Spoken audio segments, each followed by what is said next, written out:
So let me ask you a question. I know that was asked a little bit earlier today, but how many people already have bees? Anyone? Okay, so there's a couple. Okay, how many people have bees on order? Okay, awesome.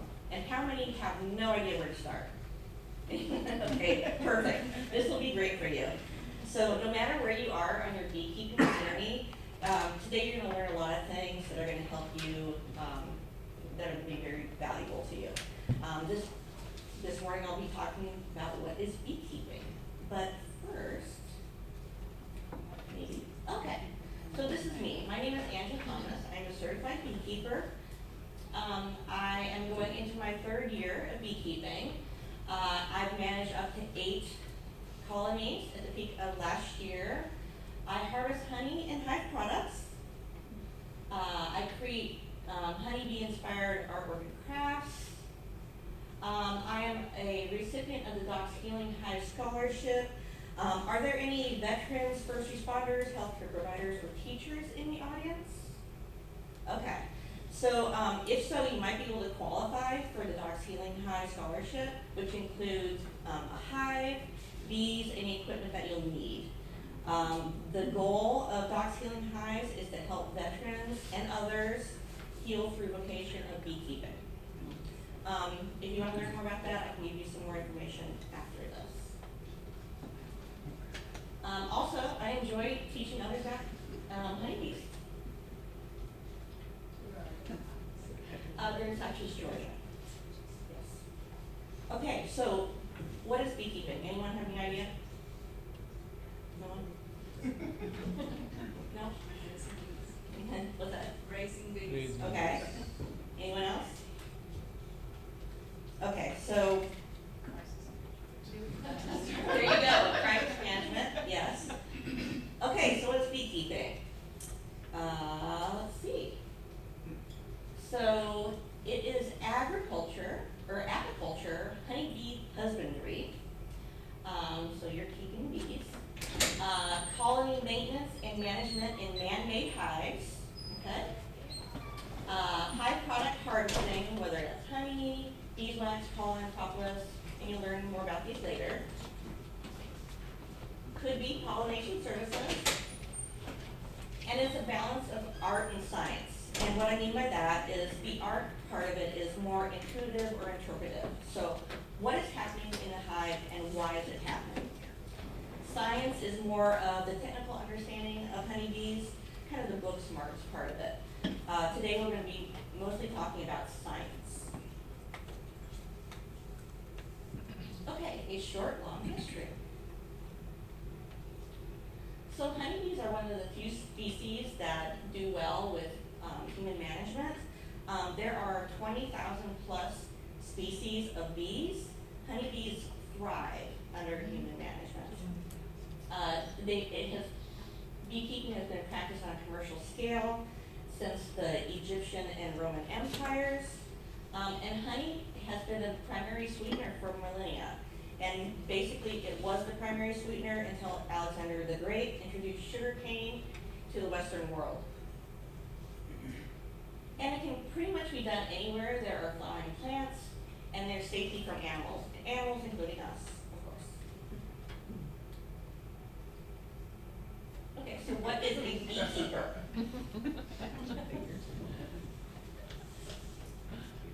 Okay, so we know what beekeeping is. So what is a beekeeper?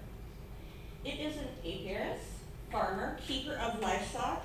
You will be able to tell your friends and family that you have 40,000 plus head of livestock.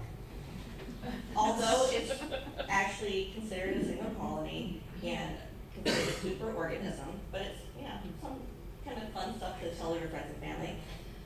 It is a citizen scientist.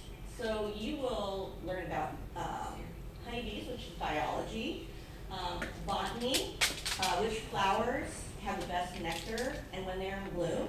Not only that, but you'll learn which plants and flowers are producing pollen at the time. I know that personally, I document what is blooming and what pollen I see every month. And then I can kind of go to last year and kind of see when things are coming up. So it's really fun. horticulturalist, you'll learn what is grown locally, the crops that are grown locally, and also the pesticides that are being used. So if you have unfortunate, pesticide kills, you'll maybe know, hey, your buddy down the road has corn or something like that. Maybe that's the reason. But it also may help you become friends with your neighbor farmers, and maybe, you can kind of say, okay, what are you using? And it can just get you more into the community. A carpenter, craftsperson, this is not one of the things that I would have expected. You will more than likely be assembling wooden hives. Luckily, they're pretty easy. You just hammer the nails in there. Most of them, they have the pilot holes already in there. But at the same time, so that kind of gets you a taste of it, or that's what I found. And then you're like, oh, I can make this, I can make this. So you may get into woodcrafts a little bit from it. Inventor, problem solver, same thing. I knew that my bees needed food, and I didn't have a big old bucket to put on top, which a lot of people do. So I made a little top and drilled some holes in it and put some mason jars in it. So you figure out what you need and figure out how you can make something to help your bees. A problem solver, that's a lot of it. So every time you go into the hive, there's going to be a new problem to solve. So it's kind of like a detective. Food producer and packager. So maybe you're going to produce honey, like I said, pollen, anything like that, or even maybe baked goods that have honey. Purveyor of pollination services. So this is another thing that you can do. Maybe if you're more large scale, or maybe if you have someone down the road that says, I've got apple trees and I want your bees to come and sit for a while.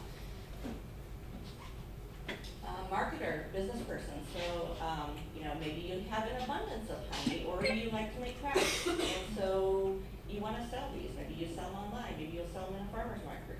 So there's a lot of different things. I find it very inspiring, and so you'll kind of see these as you're going through your journey. And then lastly, a teacher or mentor. So I've only been doing this for 3 years, and they, were confident enough to have me come and teach. So you can teach others, even with basic knowledge. People are always really excited to learn about honeybees. And then when you get down the road and you can have some years under your belt, you can be a mentor for others. Okay, basic bee goal and beekeeper goal. So as you can imagine, a lot of times these do not match up. So a bee's, or a colony's goal, is to expand the colony and reproduce.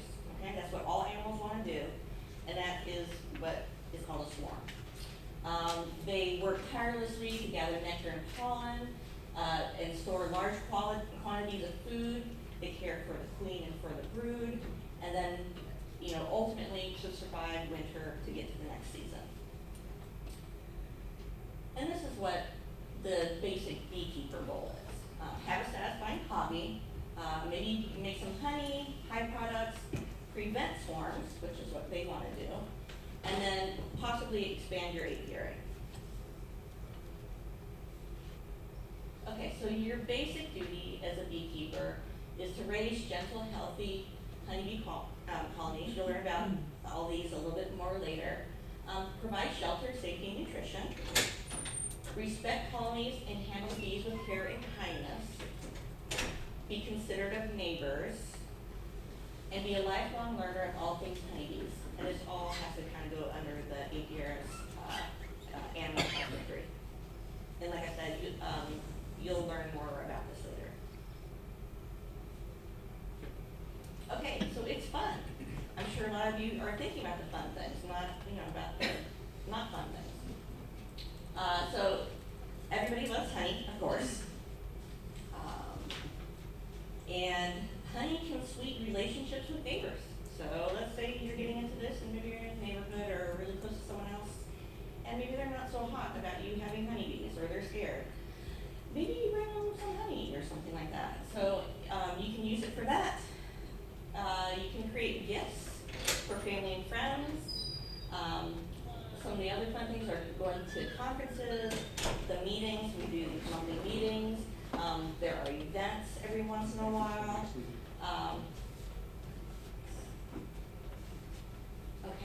You can teach other or mentor people, and also expand your apiary. You can learn how to sell, raise queens, and maybe sell them, and maybe sell bees if you have it above.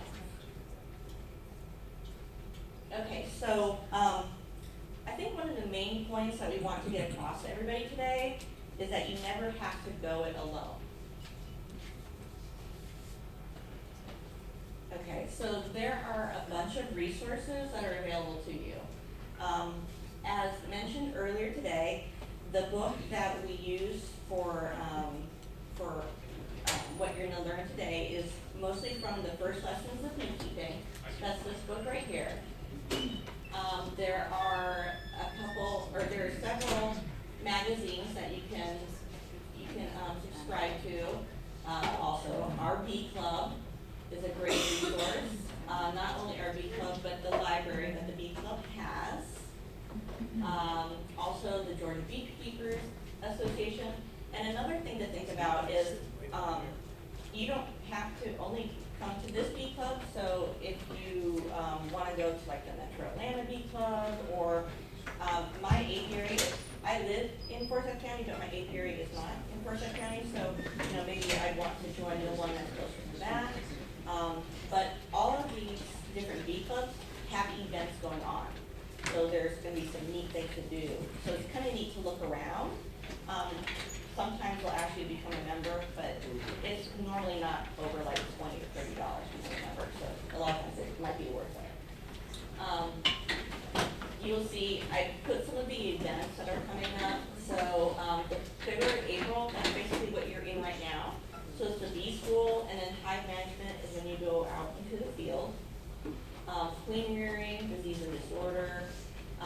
There is the Georgia Bee Conference, which is kind of the big one for the state, and that's usually in September.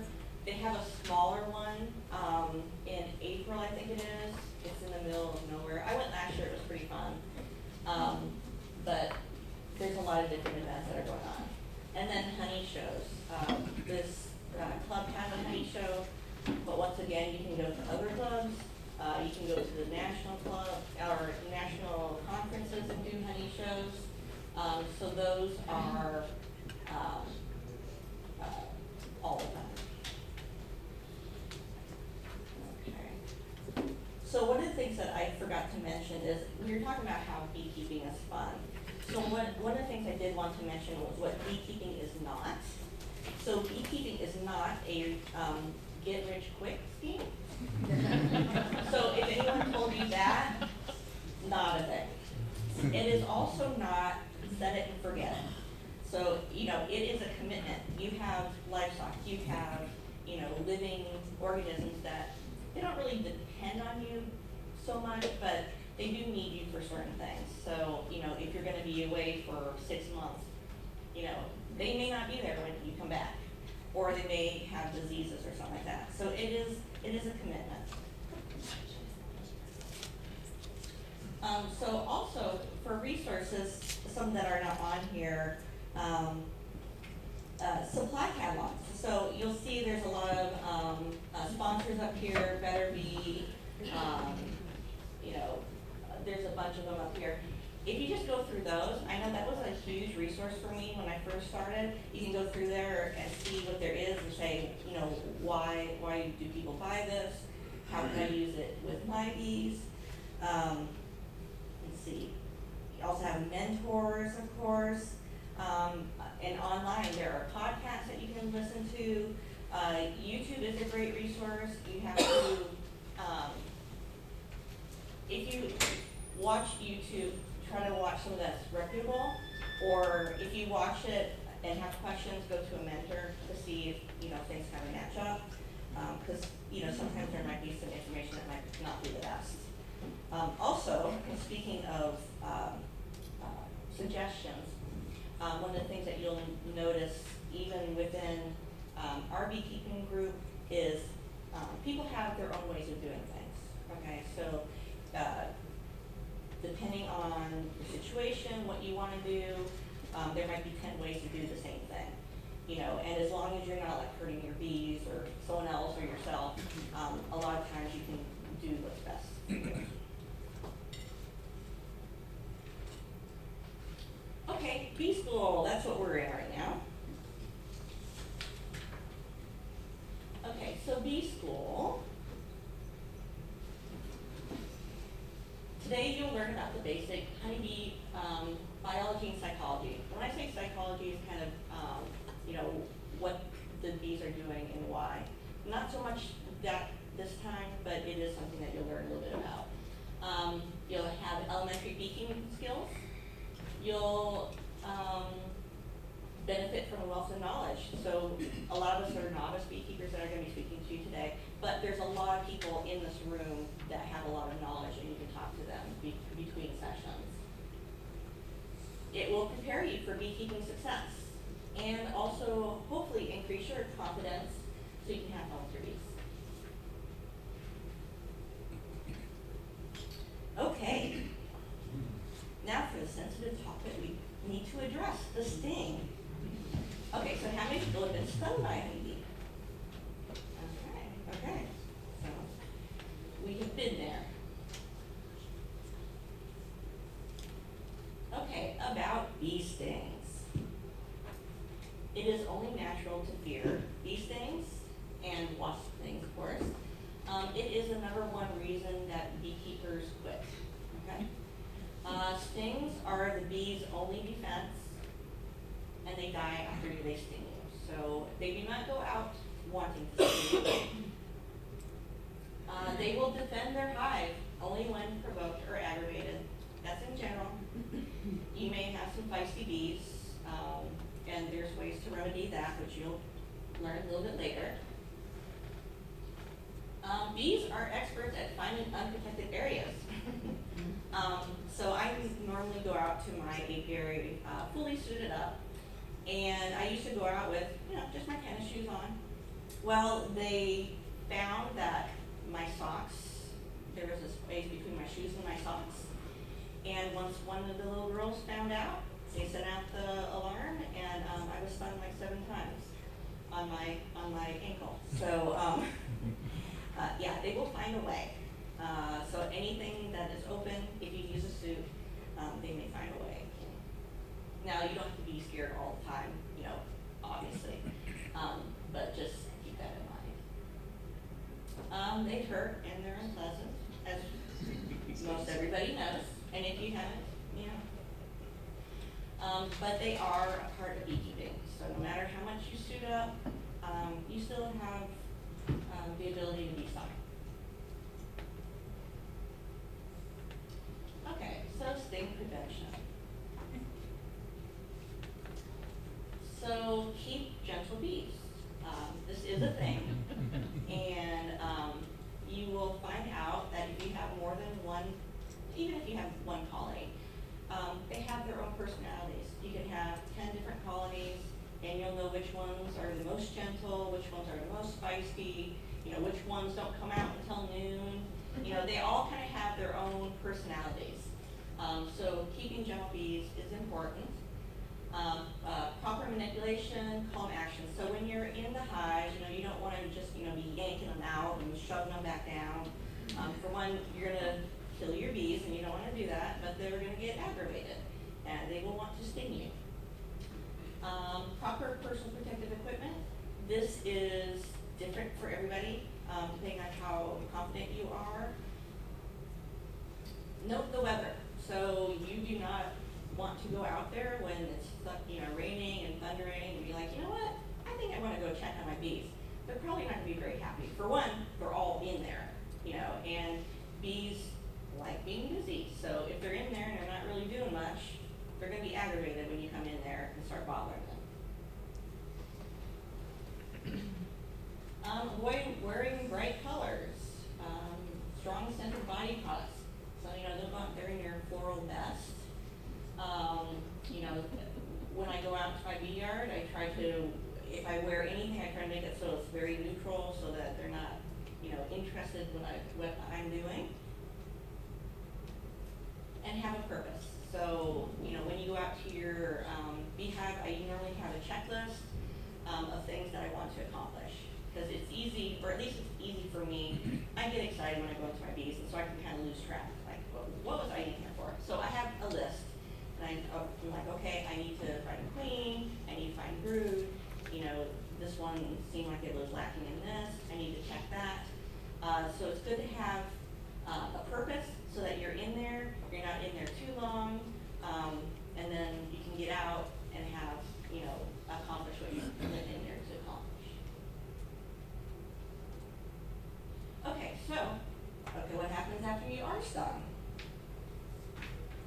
You can, if you're out in the bee yard, you can calmly smoke the sting to mass alarm pheromone. So you have your smoker, and this will be taught later today, but you can kind of smoke it, kind of dissipate that pheromone, hopefully. It might not actually work. If you can, quickly scrape out the stinger.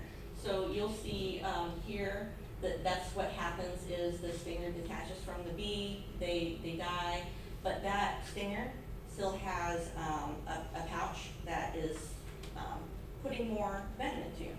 So you'll want to get that out as soon as you can. There are a couple different ways you can do that. If you have, you can use a hive tool if that's what you have, you know, and just kind of scrape it out. Like I said, you don't want to like push on it because you're going to push the venom out of it, or maybe like a credit card or some other kind of card. And that could be part of your bee equipment when you go out to your yard. Just make sure you have something like that. If you have to remove yourself from the area, I know the times that I've been stung, I just kind of walk away because I know that pheromone is out and about, and you know I could risk getting stung again. And obviously, you're not very happy with me, so I'm just going to go away for a while. When you get back inside, when you're done with everything, go ahead and wash it with soap and water. Apply a cold compress or pain if you want to. Now you don't have to do any of this. These are just things that you can do. And take antihistamine for itching or swelling if you want to. Probably the most important thing is to monitor for signs of allergic reaction. Okay, so what does that look like? So a normal reaction is localized pain. Obviously it hurts when you get stung. Inflammation, redness, swelling, itching. I think the itching part is actually the worst for me. I don't know if everybody else do. And then an allergic reaction could be like wheezing or difficulty breathing, swelling of lip or tongue, generalized itchiness, so like itchiness all over your body, hives, and maybe you're dizzy, and collapse and loss of consciousness. So if you have any of these, of course, you want to seek medical treatment immediately. Okay, so this is the note. So even if you've worked with bees a long time, you could develop an allergy. Okay, so you just need to keep that in mind that, oh, okay, you know, I've been stung hundreds of times, you know, I'm safe. Just keep in mind that it can come up at any time. Okay, so basic personal protective equipment. So these are the things that are going to help you also to not get stung, hopefully.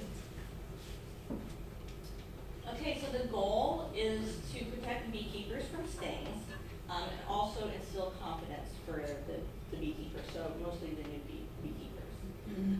Some other things that I thought about that are good best practices is tell someone that you're going into the bee yard. So if you're going out, say, hey, I'm going out, you know, I'm going to be out there for like an hour and then I'll be back. Have a purpose, like I mentioned earlier. Be prepared with the tools you need. I can't tell you how many times I've gone out there and I'm like, okay, I'm ready, and I open it up and I'm like, oh, I need this, this, and this. So, you know, you have it open, so either you close it back up and get your stuff. So just try to be prepared. It's less stress on the bees as well. And also bring your phone in case you run into trouble. So let's say you've been working, you know, 10 years and you never had a reaction, but you're out one day and you do. You don't want to be out there and not have a way to call for help. Okay, so these are the parts of the protective equipment. So first is the coveralls, and something you're going to purchase. It's kind of the all-in-one suit. So you have the coveralls, it has the veil, and there's a couple different types of veils. So there's kind of the round veil in the middle, and then the fencing veil on either side. And what's good about the fencing veil is, as you can see, it's a little bit easier. You have some water, which you will need if you're wearing this in Georgia, because it can get very hot. Okay. So that's one of the things that kind of may keep people away from wearing this. It can also make you more clumsy when working with your bees, especially with the gloves, because they're pretty thick. Another thing to think about is these are meant to be loose. I know when I first started, I wanted to be cute in my beekeeping suit, so, you know, it was like form-fitting, and I thought it was really cool. But no, you don't want to do that, because it can sting you easier through that. These are great for newbies, like you guys, or for messy jobs, or when working with feisty bees. Okay. The veil is the minimum necessary equipment that you need. So if you don't get anything else, you'll want to have a veil. And there's different ones. You saw kind of the coveralls, but this one you can actually get like a jacket. I've seen a lot of people that have the jacket with the veil, so that can be a little bit less hot. Or you can just do the veil, that's a strap-on veil, and you know, if you're confident going out there like that, then that might work for you as well. Gloves. Okay, so if you order one of those beekeeping suit combos, you will probably have these large white ones. Those are usually like lambskin, and they're very heavy, and they can make you feel very confident because you feel like the bees can't sing through it, which they kind of can. But so they may create a false sense of security, but at the same time, they may make you more confident. So kind of both ways. Also, for gloves like that, if they're spun a bunch of times, they may retain the alarm pheromone, so that's not great either, because you can go out there and you're gonna be like, why are they like, you know, coming at me already? So those ones, they're pretty bulky, you can fumble with the frames, they might aggravate the bees. What is nice about them though is that they go up your sleeve, so you actually wear these over your coverall shirt top, which gives you a little bit added protection kind of in this area. That's nice. So I put some other options up here that I've seen people use. So you have kind of like a mechanic's gloves, and those are thick leather, but maybe they're a little bit more tactile. My favorite is the Mr. Clean Bliss. I love those. They give you quite a bit of protection, and they're very tactile, and they go up a little bit further than some of these other ones. And then just like the nitrile or latex gloves. And also, many beekeepers lose the gloves, except for messy jobs or like honey harvesting or feisty bees, as they kind of get more into beekeeping. So a lot of the people that have been here for a long time, they don't use gloves at all. And lastly, the smoker. Let me tell you a little bit about the smoker. Okay, so since ancient times, beekeepers have noticed the calming effect of smoke on bees. The modern bee smoker, this one right here, was invented in 1870 by Moses Quimby. The most important feature was the ability to direct smoke where it was needed. Before this, torches were used for anything that could create smoke. I had found this to be one of the more difficult tools to learn how to use. So it does take quite a bit of practice, I think. There are a lot of options for fuel, but in this area, I think high straw is probably the most popular. And you will learn more about the smoker later today. And from our first lessons in beekeeping book, it says beekeepers' best defense against stings will always be a smoker and good bee handling skills.